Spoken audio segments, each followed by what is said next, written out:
Iraan satub paanikasse ja viib relvad mošeedesse just siis, kui režiim mõistab, et surve pole enam ainult piiridel, vaid ka linnade sees. Sellel esmaspäeval, 2026 aasta 18. mail näitavad Iraani riigimeedia poolt avaldatud pildid režiimi toetavaid tsiviilisikuid, kes saavad kaitsekoolitust usulistes paikades Avases, Kermanis, Bijaris, Shirazis ja Zahredanis. Selge katsega muuta tavalised toetajad poliitiliseks ja psühholoogiliseks tõkkeks, et kaitsta Islamivabariiki. Teheran tahab näida valmisolevat vastu astuma Ameerika Ühendriikidele, Iisraelile ja igale välisele ohule, kuid saadab ka karmilt hoiatuse iraanlastele endile, kes lükkavad tagasi revolutsioonilise kaardiväe ja ajatollade kontrolli. See näitab hirmu, improviseerimist ja kiirustamist, et hoida koos struktuuri, mille all maa väriseb. Ma räägin sulle sellest kõigest kohe, aga nüüd tahad sa kindlasti olla kanali tellija, et olla jätkuvalt hästi informeeritud. Reaalajas teave parima ajakirjandusliku kvaliteediga, mida kunagi nähtud. Usaldusväärsuse standard, mil on alvis. Iraani riigimeedia poolt edastatud ülekandes näidati väljaõppesessioone Avasis, Kermanis, Bijaris, Shirazis ja Zahredanis.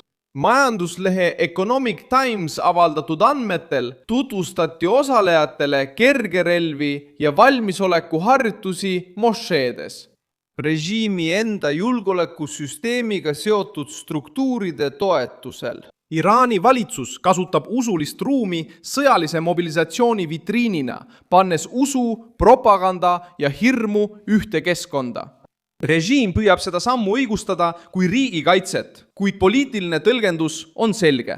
Väljaspoolt seisab ta silmitsi Ameerika Ühendriikide ja Iisraeli otsese ohuga keset sõjalist kriisi. Seespoolt kardab ta, et osa politseist ja elanikkonnast kasutab keskvalitsuse nõrgenemist ära, et astuda vastu revolutsioonilisele kaardiväele ja riigi kontrollivale religioossele struktuurile. Režiimimeelsete tsiviilisikute mobiliseerimine saadab sõnumi välisvaenlastele, kuid samas hirmutab ka iraanlasi, kes keelduvad ajatollade juhtimist tunnustamast. See olukord ei tekkinud isoleeritult.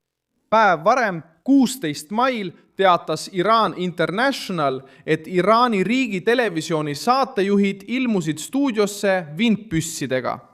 Nad ütlesid, et õpivad relva käsitsemise põhitõdesid ja võivad vajadusel sõtta minna. Telekanali see märkis, et need esinemised paistid olevat sümboolse ja õpetliku väärtusega. Sellegi poolest on sellel sümbolil kaal. Kui režiimi televisioon asendab poliitilise kõne stuudios relvaga, ei näita see rahulikkust. See näitab, et propaganda on läinud hädaolukorra režiimile. Selle mehhanismi taga olev nimi on tuntud – Baasi.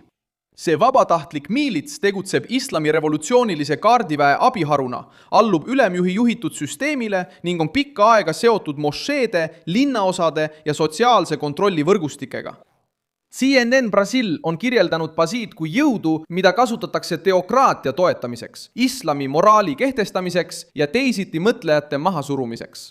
Just selline struktuur aitabki seletada, miks väljaõppe toimub just mošeedes, mitte ainult tavalistes sõjaväebaassides. Eesmärk ei ole ainult tsiviilisikute ettevalmistamine tavapäraseks sõjaks. Režiim teab, et ulatuslik sissetung Iraani oleks keeruline, kuid ta teab ka, et täppisrünnakud, blokaadid, majanduskriisid ja sisemised rahutused võivad murda kontrollitunde. Pannes režiimimeelseid toetajaid väljaõppele, püüab Teheran luua hajutatud kaitset, kohaliku survevõrgustiku ja jälgimissõnumit linnadesse. Loogika on lihtne. Kui täravast saab probleem, tahab režiim, et ustavad inimesed oleksid valmis tänava hõivama enne vastaseid. Aga nad ei tee seda praegu niisama tühja koha pealt. Nad teavad, et selle terrorirežiimi vastu võivad ees oodata kohutavad asjad. Näiteks võimalus, et Ameerika Ühendriigid viivad läbi maismaa sissetungi, kontrollitud ja strateegilistes punktides, et sundida režiimi taanduma. Kui Washington tõstab tooni, avaldab Trump, et Teherani jaoks tiksub kell. Diplomaatiline kriis takerdub, droonid tabavad Baraka tuumajaama lähedal asuvat ala Araabia Ühendemiraatides ning Iraani meedia hakkab näitama režiimi pooldavaid tsiviilisikuid, kes treenivad relvadega mošeedes. Olukord ei tundu enam olevat vaid õhus peetav survekampaania, vaid annab ruumi ka karmimale maismaaoperatsioonile. See ei tähenda tingimata tanke, mis liiguvad üle kogu Iraani territooriumi, sest Iraan on suur, mägine ja täis laiali paiknevaid sõjalisi rajatisi.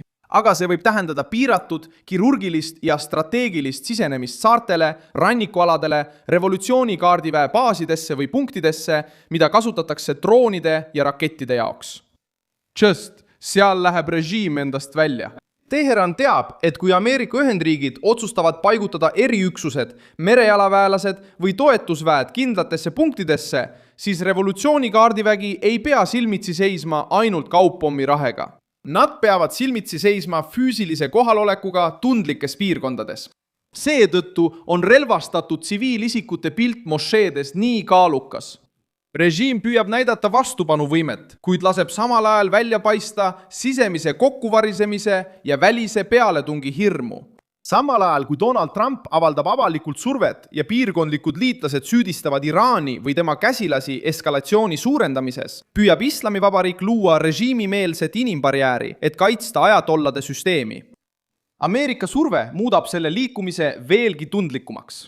Reuters teatas, et Donald Trump avaldas sel pühapäeval, et Iraani jaoks tiksub kell ja Iraani juhid peavad kiiresti tegutsema.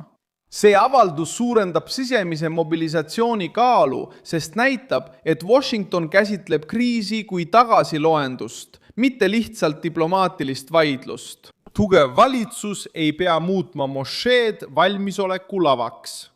Stabiilne valitsus ei kasuta perekondi ja noori vastupanu sümbolina kaamerate ees. Nii oli see Natsi-Saksamaal, eriti teise maailmasõja lõpus, kui Hitler kaotas juba territooriumi, sõdureid, linnu ja reageerimisvõimet, kuid üritas siiski veel müüa täielikku vastupanu kuvandit. Selles viimases meeleheites andis režiim relvad Hitlerjugendi teismeliste kätte ja mobiliseeris tsiviilisikud Volkssturmi, improviseeritud jõudu, mis loodi vaenlase pealetungi pidurdamiseks, kui regulaararmee oli juba purustatud.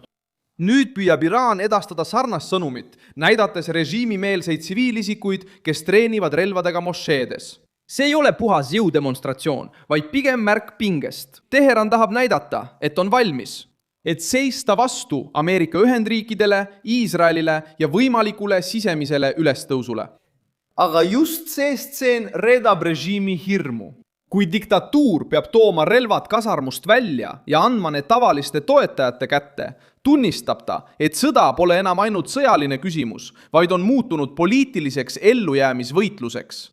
Hitler tegi seda siis, kui ta juba tundis kokkuvarisemise lähenemist. Iraan teeb seda nüüd, et proovida takistada maailma võitu. Näen siin sama asja. Närviline režiim, surve all ja püüab ustavaid tsiviilisikuid muuta viimase hetke kilbiks. Mina olen Milson Alves, rahvusvaheliste suhete asjatundja ja minu eesmärk on hoida sind iga päev tõega kursis. Uudiste lingid on video kirjelduses. Pane sellele videole like, telli kanal ja vaata lõpus kommentaare, et Milson Alvesi kogukonnaga veelgi rohkem kaasa lüüa.